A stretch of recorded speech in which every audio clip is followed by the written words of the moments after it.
And now we will have number 9, public comment on items not on this agenda. It is the council's policy to refer matters raised in this forum to staff for investigation and or action where appropriate.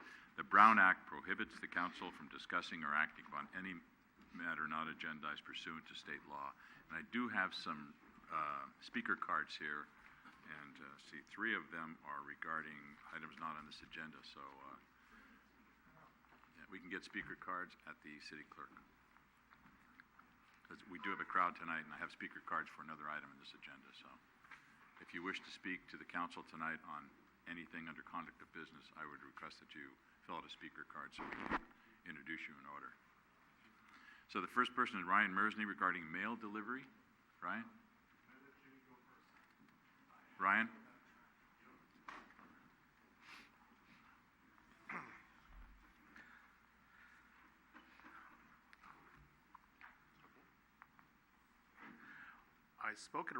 Ryan Mersney, Keynes Avenue. I spoke at a recent city council meeting asking if all of the several letters I addressed and sent to individual committee members were actually delivered by the city management. I then sent the question via email. Before I received a response from city management, I was sent a disparaging email from Maria Musio. I'm sorry, I beg my pardon. I mean, council member Irene O'Connell. The words in the email turned out to be untrue by the later admission of the city management. I reluctantly accepted the explanation of the city management of why all of my mail was not delivered. Seeing something very similar has now happened again to another resident, I question the explanation and or excuse I received. I too question the commitment of the city management to allow a free flow of information and communication. I don't have a problem with the city management seeing what was in the letters. The letters were simple requests that certain subjects be looked into and possibly be put on the agenda of various committees. In fact, I sent 2 extra copies of each of the letters for staff that I assumed would be read by Carrie Burns, Jimmy Tan, Michael Cato, etc. I asked from now on that all mail and that all forms of communication addressed to whomever in City Hall be delivered to the addressee. I don't understand the need to manipulate, deceive, or act in a totally unethical way. I'm simply asking it to stop immediately. Thank you very much. Thank you. Stephen Seymour, regarding elections.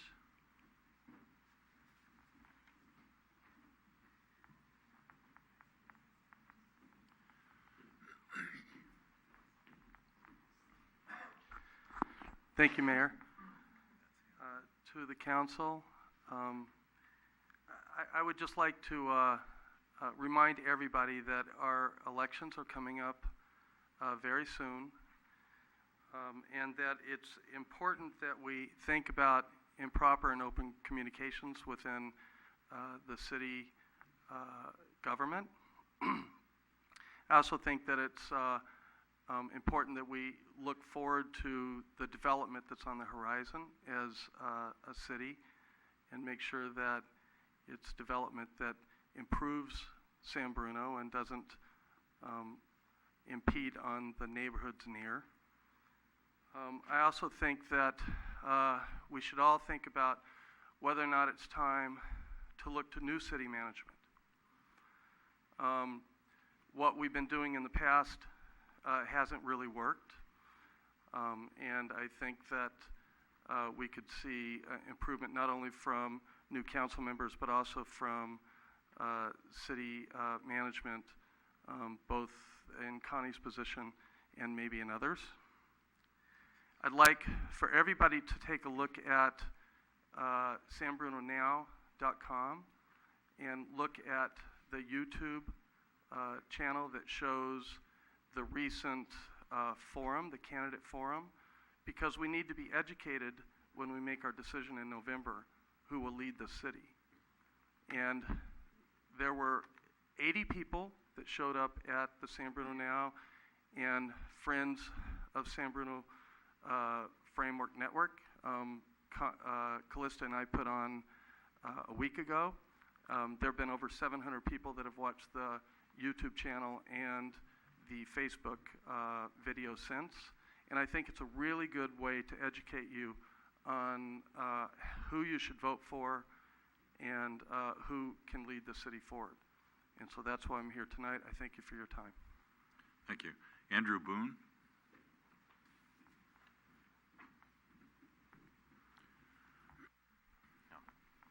Good evening, council members. My name is Andrew Boone. I live in East Palo Alto, and I came to speak on the Skyline item, but since I'm here, I wanted to bring up a couple other topics that I know this city has not taken action on and should, and those are on raising the minimum wage and on rent control.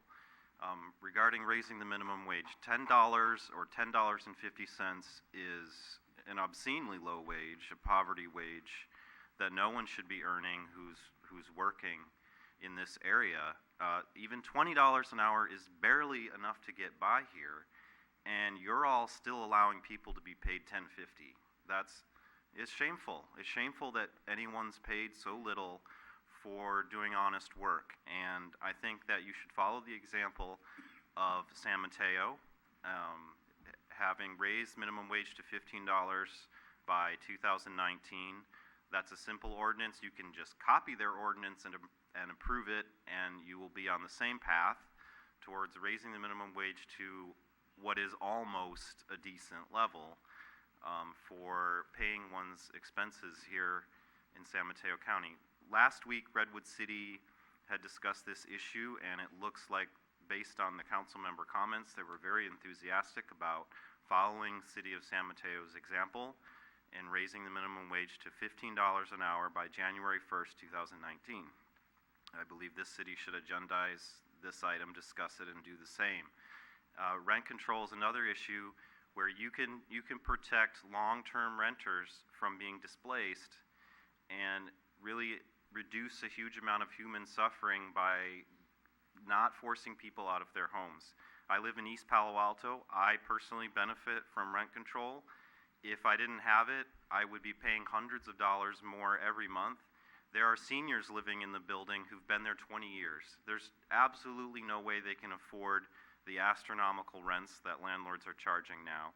Rent control is not a radical idea. It's been adopted in cities. As time goes on, it's being adopted in more cities. Mountain View is one that adopted in 2016. And whose residents will now be protected. I believe the city of San Bruno should consider it as well. Thank you. Thank you. Anyone else under public comment? Anyone else under public comment? Good evening. Jim Evangelist, 105 DeSoto Way. On September 17th, 2017. Jim, could you pull that mic down a little bit? Thank you. Thanks. After getting instructions from the city clerk's office about how to get a letter to elected officials, I mailed a letter to the mayor, city council members, and city clerk describing an incident involving city employees I thought they should know about. After waiting 2 weeks and hearing no response to my letter from anyone, I asked Marty Medina if he had received the letter. Marty told me it had not appeared in his mailbox at City Hall. He then told me he had to ask the city manager's office to provide the letter to him. They did. Still, as far as I know, nobody else on the addressed envelope has received their copy. For some reason, the city manager decided not to forward my mail to the city council members to whom it was addressed. I certainly hope that you are not comfortable with this kind of censorship of residents trying to communicate with their elected officials. This letter was not addressed to the city manager. It's open to question how often the city manager's office has stopped mail addressed to elected officials without their consent or knowledge. Non-elected civil servants should not be able to intimidate or block communication between the city's residents and their elected officials. City Council, if you permit this form of censorship to continue, then it will be the legacy of your time in office. Right, Thank you. Anyone else under public comment? Okay, you have something to say? Something not on this agenda. Oh, is the Skyline Extension on the agenda? Yeah, it's coming up, okay. So.